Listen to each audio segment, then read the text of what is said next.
కోవెలకుంట్ల పట్టణంలో మాజీ ఎమ్మెల్యే కాటసాని రామిరెడ్డి ఆధ్వర్యంలో పాండురంగ స్వామి ఆలయం వద్ద నుండి నాగులకట్ట వరకు భారీ ర్యాలీ నిర్వహించిన వైసీపీ.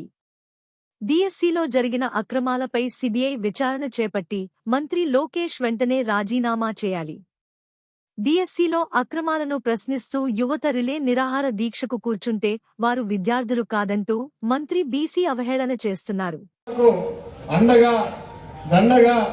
అన్ని విధాలుగా పార్టీ మన జగన్మోహన్ రెడ్డి గారు అండగా ఉండాలనే ఉద్దేశంతోనే మన 3 రోజుల పాటు రిలే నిరాహార దీక్ష కూడా చేయడం జరిగింది. ఈ రిలే నిరాహార దీక్షలో చాలా మంది యువత వివిధ గ్రామాల నుంచి స్వచ్ఛందంగా వచ్చి కూడా ఆ యొక్క రిలే నిరాహార దీక్షలో కూడా పాల్గొనడం జరిగింది. ఈరోజు బీసీ జనార్దన్ రెడ్డి మాట్లాడుతూ ఉన్నాడు. మొన్న ఈ మధ్య ఒక మీటింగ్లో చెప్పారు, ఆ యొక్క రిలే నిరాహార దీక్షలో పాల్గొన్నటువంటి ఎవరైతే యువకులు ఉన్నారో వాళ్ళని ఫోటోలు చూపించి వీళ్ళేమన్నా డిఎస్సి రాశారా, వీళ్ళేమన్నా ఎంఏ చదివినారా, వీళ్ళేమన్నా ఎంఏ బీడీ చదివినారా అని చెప్తా ఉన్నారు. అంటే ఎవరైనా కూడా ఈ దేశంలో మొన్న ఈ మధ్య ఢిల్లీలో జెన్జీ సంబంధించి పెద్ద ఎత్తున ఒక ఉద్యమం జరిగింది.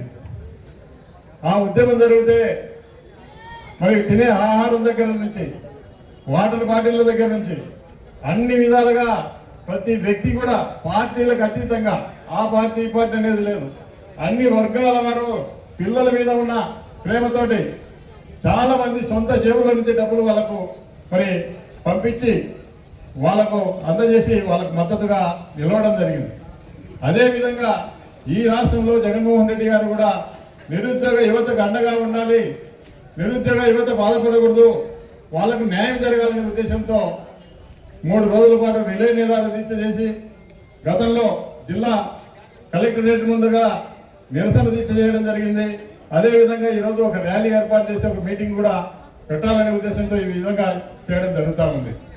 ఇటువంటిది ఏదో టెర్రరిస్టులు అన్నట్టు, ఏదో ఐఎస్ఐ తీవ్రవాదులు అన్నట్టు వాళ్ళ ఫోటోలు చూపించి రిలే నిరాహార దీక్షలో కూర్చున్నటువంటి యువత మనోభావాలు దెబ్బతినే విధంగా వాళ్ళ యొక్క ఫోటోలు చూపించి వీళ్ళు ఏమైనా 7 ఫెయిల్ అయినారు, 10th ఫెయిల్ అయినారు, ఇంటర్మీడియట్ ఫెయిల్ అయినారు, పాలిటెక్నిక్ ఫెయిల్ అయినారు అని చెప్తా ఉన్నాడు. అంటే నువ్వేం ఫెయిల్ అయినావు? నువ్వు ఏడో తరగతి 4 సార్లు ఫెయిల్ అయినావు.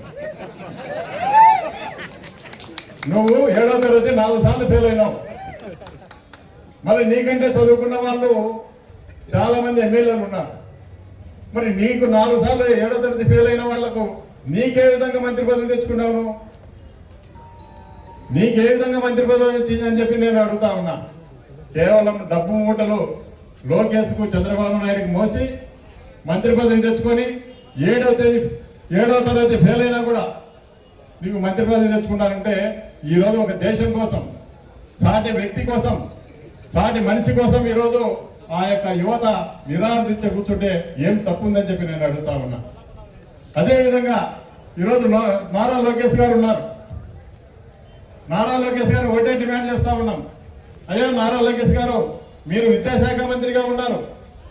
మీ యొక్క శాఖలకు సంబంధించి ఈ యొక్క డిఎస్సి పోస్టులు దాదాపు 400 పైగా మీరు అమ్ముకున్నారు. మీ మీద ఈ విధంగా ఆరోపణ వచ్చింది. దీని మీద సిబిఐ విచారణ జరిపిస్తారా, లేకుంటే మీరు వచ్చి స్వయంగా ప్రెస్ ముందర ఈ డిఎస్సిలో మోసం జరగలేదని కానీ, అవినీతి జరగలేదని కానీ ఏమైనా చెప్తారా అని చెప్తే ఇంతవరకు కూడా ఈ యొక్క ప్రెస్ ముందు కూడా నాలాగన భయపడతా ఉన్నాడు. అంటే ఏదొచ్చేదో ఏదో అడుగుతారో అని చెప్పి మళ్ళీ మాట్లాడతారు. మన మాజీ ముఖ్యమంత్రి జగన్మోహన్ రెడ్డి గారి గురించి రా చూసుకుందాం అంటారు. రా చూసుకుందాం అంటే చాలా మంది చెప్తా ఉన్నారు. మేము కూడా చెప్తా ఉన్నాం, రా చూసుకుందామని మేము చెప్తాం. అది కాదు, ఈరోజు డిఎస్సి రాసిన విద్యార్థులు ఉన్నారు, నష్టపోయిన విద్యార్థులు ఉన్నారు.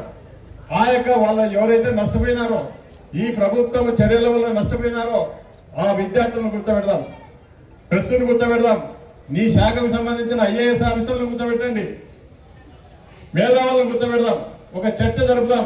ఏ విధంగా అన్యాయం జరిగింది, ఏ విధంగా నష్టపోయారు, ఆ యొక్క నష్టపోయినటువంటి డిఎస్సి విద్యార్థులు స్వయంగా ఒక మీటింగ్ కండక్ట్ చేస్తే మాట్లాడతారు. అప్పుడు నీకు ఏదైనా కూడా దాంట్లో తప్పులు ఏమున్నాయి, ఏమైనా అవినీతి జరిగిందా లేదా, లేకుంటే నిష్పక్షపాతంగా ఏమైనా చేశారో లేదా అనే విషయాల గురించి కూడా పూర్తిగా మరి తెలియజేయాల్సిన బాధ్యత వాళ్ళ మీద ఉంది. దాన్ని తప్పించుకుంటా ఉన్నారు. మరి ఆయన మాట్లాడితే ముత్యాలు రాలిపోతాయన్నట్టు ఇంతవరకు నోరు తెరుచుకున్నా ఉన్నాడు. మేము ఓటే అడుగుతా ఉన్నాం, ఎందుకు నోరు తెరుచుకున్నా ఉన్నాం? ఈరోజు ఐఏఎస్ అధికారులను ముందుకు పంపిస్తా ఉన్నాడు. ఐఏఎస్ అధికారులు చెప్తా ఉన్నారు, మేము డిఎస్సిలో పారదర్శకంగా చేసినాము, ఎటువంటి అవినీతి తావు లేకుండా చేసినాము అని చెప్తా ఉన్నారు. స్పోర్ట్స్ కోటా గురించి మాట్లాడితే ఆ స్పోర్ట్స్ కోటా గురించి మాకు సంబంధం లేదు, ఎగ్జామ్ మాత్రమే సంబంధము. స్పోర్ట్స్ కోటా 400 పోస్టులు ఎట్టబోయినాయేమో మాకు తెలియదు అని చెప్పి ఐఏఎస్ అధికారులు మరి స్వయంగా ప్రెస్ ముందు వచ్చి మాట్లాడడం జరిగింది. ఆ విధంగా ఈరోజు తప్పుదారి పట్టించే విధంగా చేయడం జరుగుతూ ఉంది.